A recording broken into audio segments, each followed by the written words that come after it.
जय बजरंगबली। काफी दुख होता है जब आज भी हमारे देश के अंदर सनातन की जो धार्मिक यात्राएं हैं उनको रोका जाता है। चाहे वो कांग्रेस का समय हो, चाहे वो आज का भाजपा का समय हो, सनातनियों के साथ हमेशा से इसी तरह की चीजें इन दोनों पार्टियों ने की हैं। ये दोनों पार्टियां एक ही थैली की चट्टी बट्टी हैं। हिंदू रक्षक दल ने एक शोभा यात्रा का आयोजन किया था। उस शोभा यात्रा का नाम चरण पादुका यात्रा था। जब मेरी इनके पदाधिकारियों से बात हुई तो इन्होंने कहा कि इस यात्रा का जो मकसद है वो यही है, पूरे देश के अंदर शांति और सनातन को एकजुट करने के लिए इस यात्रा को निकाला जा रहा था। और यह यात्रा काफी सारी स्टेट्स से होते हुए इसका जो आखिरी पड़ाव था वो श्रीनगर था।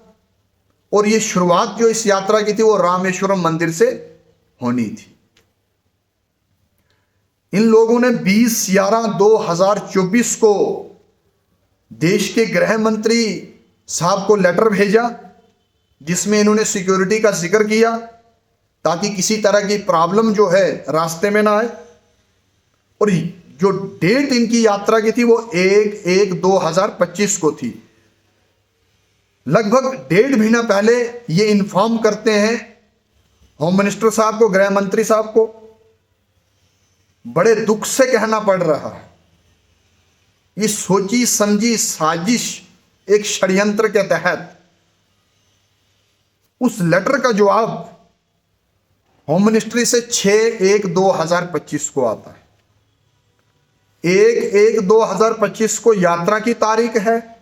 20/11/2024 को लेटर संगठन की तरफ से भेजा जाता है और वहां से रिप्लाई जो है 6/1/2025 को आता है, 5 दिन यात्रा के बाद। क्योंकि इन लोगों की मंशा नहीं थी, ये नहीं चाहते थे कि ये यात्रा निकले। अगर किसी तरह की कोई प्रॉब्लम थी तो ये लोग यात्रा से पहले 2-4 दिन बता देते, 5 दिन बता देते। लेकिन जो संगठन के लोग हैं उनको जब रिप्लाई लेटर का नहीं आया, उन्होंने यात्रा करनी थी, वो निकल गए। अलग अलग स्टेट से जो है, जो उनके कार्यकर्ता है वो वहां पर पहुंचे और रामेश्वर मंदिर से उन्होंने यात्रा का जो है शुभारंभ किया। वहां पे भाजपा के एमएलए भी आ जाते हैं, वहां पे हवन में भी बैठते हैं और हरी झंडी भी दिखाते हैं यात्रा को। और साथ में ये भी कहते हैं कि किसी तरह की कोई प्रॉब्लम आपको नहीं आएगी। इस तरह का आश्वासन वो उन संगठन के पदाधिकारियों को देते हैं और ये कहते हैं कि हम भी इस यात्रा में आपके साथ पैदल चलेंगे।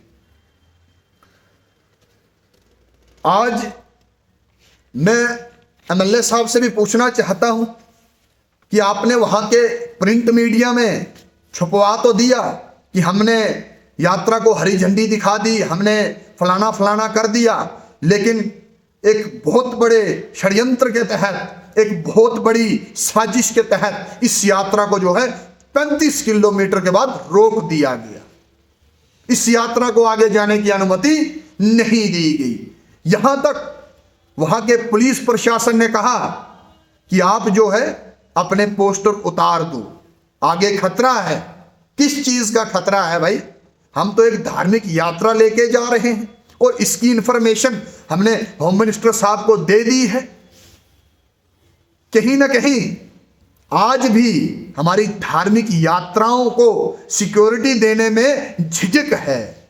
आज भी किसी न किसी षड्यंत्र के तहत हमारी धार्मिक यात्राओं को रोकने का काम यह भाजपा सरकार कर रही है। अगर सिक्योरिटी का कोई मसला था तो ये लोग 10 दिन पहले यात्रा से बता देते और वहां पे उस एमएलए का आने का क्या मतलब है? और एमएलए आश्वासन देता है कि आप यात्रा लेके जाओ, हम आपके साथ पैदल चलेंगे। ये एक बहुत बड़ी साजिश के तहत, ये एक षड्यंत्र के तहत ये सब चीजें की गई हैं।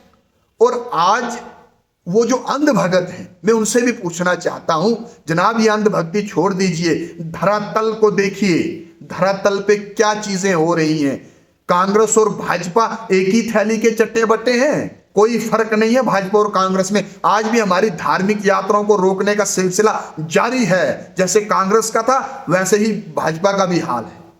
और ये लोग हिंदू के हितैषी बनते हैं, हिंदुत्व की बातें करते हैं, राम जी के अनुयायी बनते हैं, और एक शोभा यात्रा को रोकने का षड्यंत्र एक साजिश के तहत किया गया। यह बड़े दुख से कहना पड़ रहा है।